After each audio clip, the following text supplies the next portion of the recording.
Pen drive ಬಿಟ್ಟಿರೋದ್ ಬಗ್ಗೆ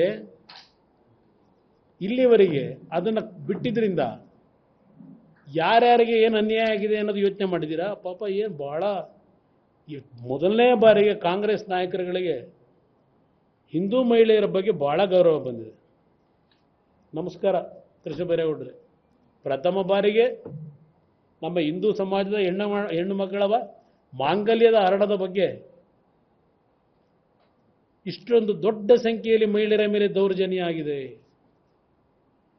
ಪಾಪ ರಾಹುಲ್ ಗಾಂಧಿಯವರು 400 ಅಂದರು, ನೀವು ಸಂಖ್ಯೆ ಹೇಳಲಿಲ್ಲ. ನೀವು ಕೃಷ್ಣ ಬೈರೇಗೌಡರೆ, ಅಲ್ಲಿ ಅವನ ಒಬ್ಬ ಅಲ್ಲಿ ಮೈಸೂರಿನ ಲೋಕಸಭಾ ಕ್ಯಾಂಡಿಡೇಟು, ಪಾಪ ಏಕವಚನದಲ್ಲಿ ಮಾತಾಡಬಾರ್ದು, ಅಲ್ಲೊಬ್ಬ ದೊಡ್ಡ ನಾಯಕರು 2900 ಘಟನೆ ಇದು ಹೆಣ್ಮಕ್ಳಿಗೆ ಆಗಿರೋದು ಅಂತ ಅವ್ರು ಹೇಳ್ತಾವ್ರು. ಬೆಳಿಗ್ಗೆ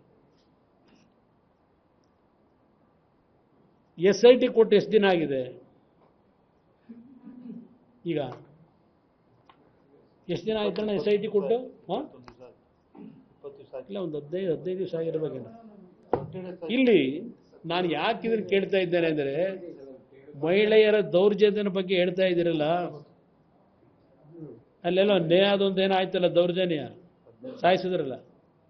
ಏನು ಈ ರಾಜ್ಯದ ಎಲ್ಲ ಮಹಿಳೆಯರಿಗೆ ಭಾಳ ರಕ್ಷಣೆ ಕೊಟ್ಟು ಜೀವನ ಮಾಡಿಸ್ತಾ ಇದ್ದೀರಿ. ನಾನು ಇದನ್ನು ಲಘುವಾಗಿ ಹೇಳಲ್ಲ. ಈ ಲೈಂಗಿಕ ಪ್ರಕರಣದಲ್ಲಿ ಎಂಥ ದೊಡ್ಡ ವ್ಯಕ್ತಿನೇ ಇರಲಿ, ಎಂಥ ದೊಡ್ಡ ಸ್ಥಾನಮಾನದಲ್ಲೇ ಇರಲಿ, ಈ ಸತ್ಯಾಸತ್ಯತೆಗಳು ಇವತ್ತು ಹೊರಗೆ ಬಂದು ಅವನೆಂಥ ದೊಡ್ಡ ವ್ಯಕ್ತಿ ಇದ್ದರೂ ಶಿಕ್ಷೆ ಆಗಲೇಬೇಕು ಅಂತಕ್ಕಂಥದ್ರಲ್ಲಿ ನಿಮಗಿಂತ ಹೆಚ್ಚಿನ ಧ್ವನಿ ಎತ್ತಲಿಕ್ಕೆ ನಾನು ತಯಾರಾಗಿದ್ದೇನೆ ಕೃಷ್ಣ ಬೈರೇಗೌಡರೇ.